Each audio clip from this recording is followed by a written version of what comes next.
Swastika, welcome to the studio and thank you for joining us for this interview. And first of all, I would like to ask you, how did you childhood and how started the activism was started in Colombo?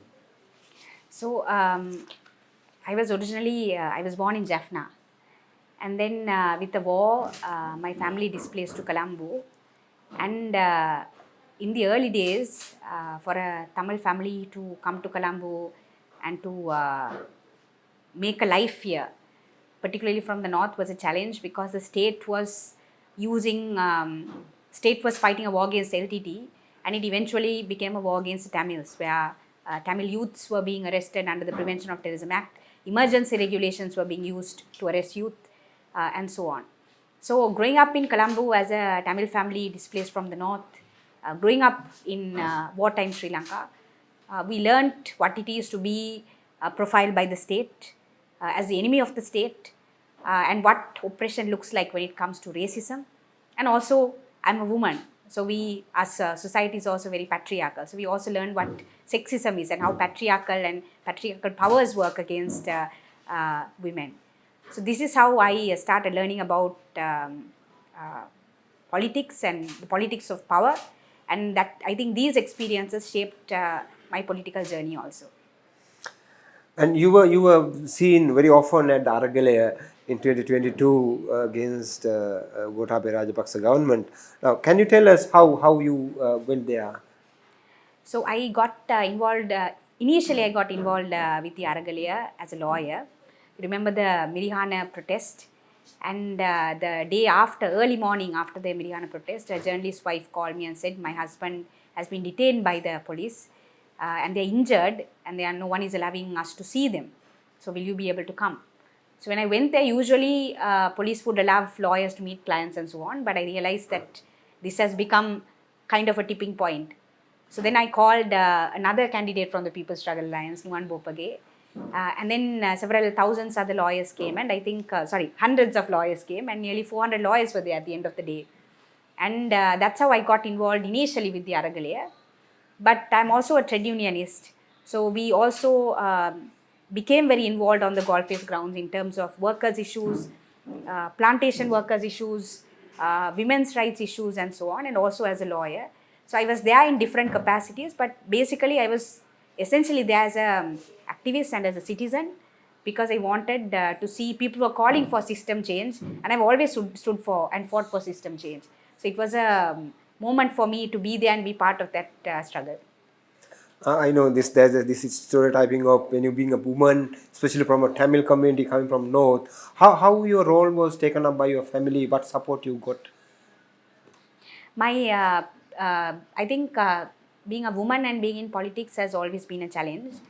And even in this election cycle, what we see is that women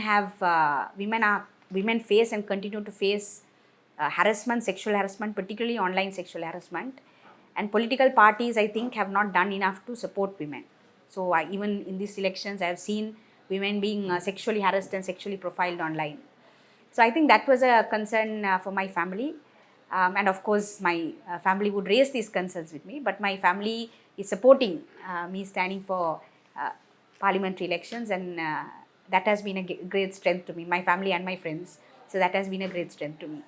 So now from activism to politics. Now we have come to politics. Now why was we want to be into politics? Because politician is always has a very negative connotation at the present context. But why do you want to be one of them? So I always say I was always involved in politics, but I was not involved in electoral politics, because I see my work as political. When I speak against racism, when we fight for workers' rights, when we define our struggles as class struggle, it is all political. But I have stayed away from electoral politics because I felt that was not my terrain, and because it's a different kind of politics altogether.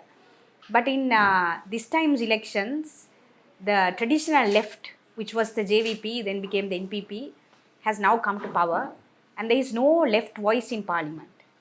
There is no left voice in government, and judging by the opposition parties, there is not going to be any left voice in the opposition as well. The government which has come to power, we don't see them as a left force. In fact, we would see them as a center right.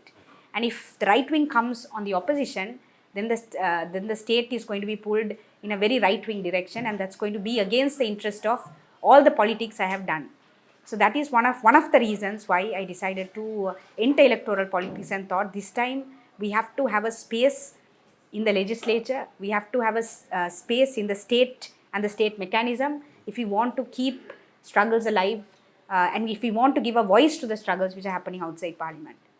And what are the main slogan? I mean, what are the main aims of People's Struggle Alliance?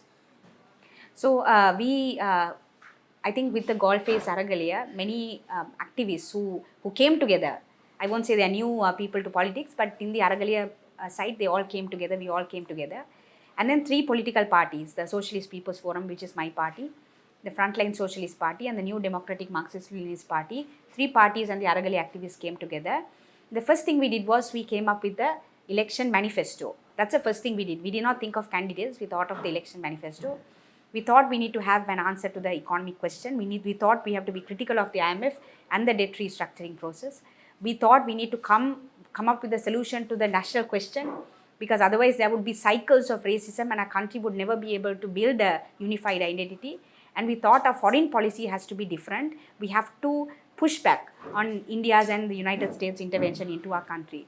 So these are the 3 things which we took together, and across our policies we took class, gender, race, caste, and we used that as cross-cutting issues, and we built up our policies. And it is on that manifesto, which we call the Red Book, we developed our politics, we presented our party, and it was before the parliamentary election, before the presidential election, we decided to put Nuwan Bopage as a person who can represent that politics.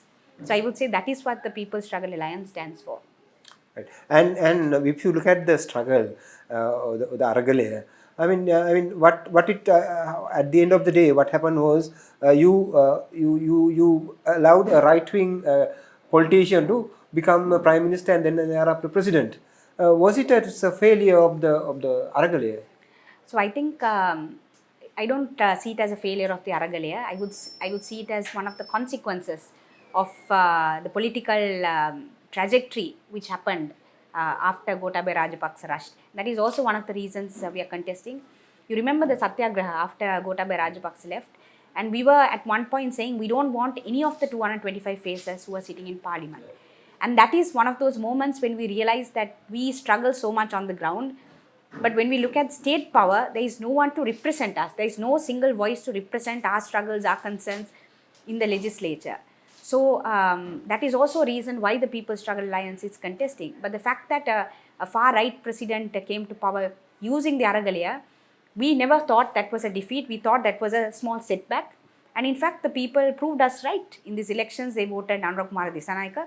He would have never come to power if not for the political shift which happened during the Aragalaya. But I do not think that the NPP is reflecting what the Aragalaya stood for, which is a system change. The NPP is not pushing that enough. So that is one of our concerns, and that is why we are saying we need a strong opposition. Right. And so right now the most burning question is economy and the debt debt burden that we are going through. But do you have alternative? I know you are protesting against this IMF led solution, but do you have an alternative? So 2 concerns which we have raised, and we have suggested alternatives. One is the IMF has equated domestic debt to foreign debt. Now, this is basic economics. Everyone knows the domestic debt is denominated in rupees, while the foreign debt is denominated in dollars. And yet, the IMF insisted that we must do a domestic debt restructuring. As a direct consequence of that, the government, the Ranil Wickremesinghe government, went and restructured the EPF fund. And as a result, now we know nearly 50% of the EPF revenue is lost. Now, we didn't have to do that. We suggested an alternative. No other private investors were touched during the domestic debt restructuring, and this has never happened in several other countries. This has never happened. So Sri Lanka is one of the few examples where they have actually touched on pension funds of workers. So we raised this issue and we said you need to reverse the EPF debt restructuring. In terms of the foreign debt restructuring also, they have put the burden of debt on the ordinary people. Because what is going to happen, the Ranil Wickremesinghe package is essentially they're going to increase our taxes, and it is through that revenue that they're planning to pay back the revenue. So from the beginning, we told the government, do not be pushed and rushed into a debt restructuring process, because we do not have any power, particularly when we go with the IMF into the negotiation table. IMF is not looking after the interest of Sri Lanka. They don't care about Sri Lanka. They are looking after the interest of private creditors so that the international financial structures can go about. So what we were always saying is, what are the other countries you have spoken to? How are you forming alliances? There has been other countries which are negotiating with international creditors. Are we even thinking of forming an alliance? Who are alliance when we go for this debt restructuring? Ranil Wickremesinghe government did not think about it. Now I believe he has set a trap for this government to fall into when he entered into, in principle, a debt restructuring package, which this government unfortunately rushed into, and now we will see that implication of that in 2028. I don't think it's too late, because if we can't pay, we can't pay, right? If we can't pay, we can't pay. Repaying a debt, ODS debt, is a political question. It's not a question of numbers, it's a political question. And there's been several other countries which have gotten debt cut much higher than ours. So on our side, we are going to push for that political idea that this is an ODS debt. This was never used on behalf of the people.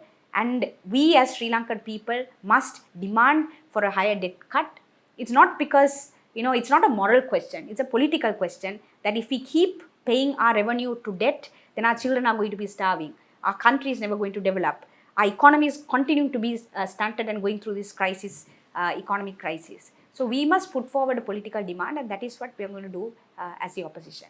Okay, but I mean, if you be practical, we are beggars have no bargaining powers, and we are sandwiched between the big powers, India, China, America, Japan. So how are we going to get out of this being a poor, debt-ridden, bankrupt nation? How can we do this?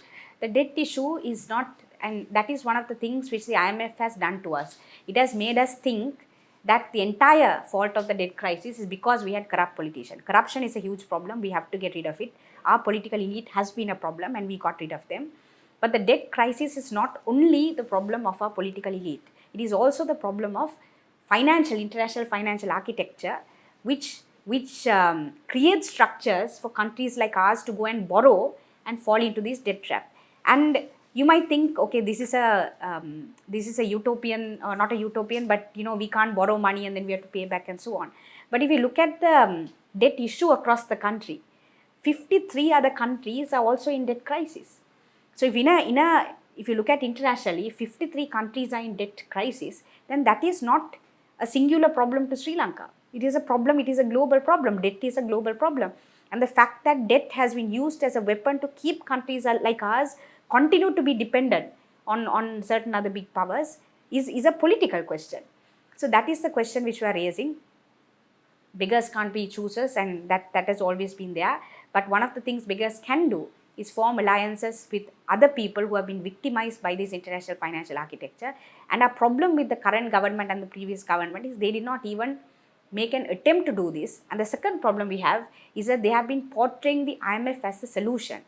IMF is not the solution. The strategies the IMF is proposing: increase the taxation on people, domestic debt restructuring, sell off our public assets. None of labor law reforms, none of this has been ever shown to be the solution to a debt crisis, not only in Sri Lanka but internationally. Where has IMF gone and revived an economy? Zero. There has been no country, no example where IMF has gone in and revived the economy. So that is a problem with the current government and the previous government. They are portraying the IMF to be a solution when the IMF is not the solution, and that is why we are taking a critical stance on the IMF and the debt restructuring process. Okay, Swasthika, now the election is next week, so I'm sure some of you will be going to Parliament.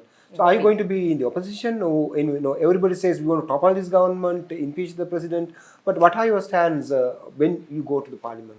So I'll answer both those questions. Our slogan is change the opposition. Now people say it's a strange slogan. Why do you say change the opposition? Because this is the two reasons. One is this is the first time as an alliance we are contesting. So practically, our politics has always been practical. So practically speaking, we are not going to get to government. But historically, when we look at it, in parliaments, it is not the government only which has been the problem. It has also been the opposition. When the EPF restructuring went on, there was an opposition which did not do enough to make the EPF debt restructuring a political issue. I mean, they might not have had power in parliament to stop it, but they could have made it a political issue, which they failed to do. So historically, the opposition also has been a problem in parliament, and that is why we have taken up a political position that we need to be in the opposition, we need to be in parliament, and we need to check the government when it's acting against the people, but support the government. In the past, when the government has tried to bring in progressive laws, the opposition has obstructed it under various political reasons. So we want to be the opposition which will support the government when it makes people's on policies and laws on behalf of people.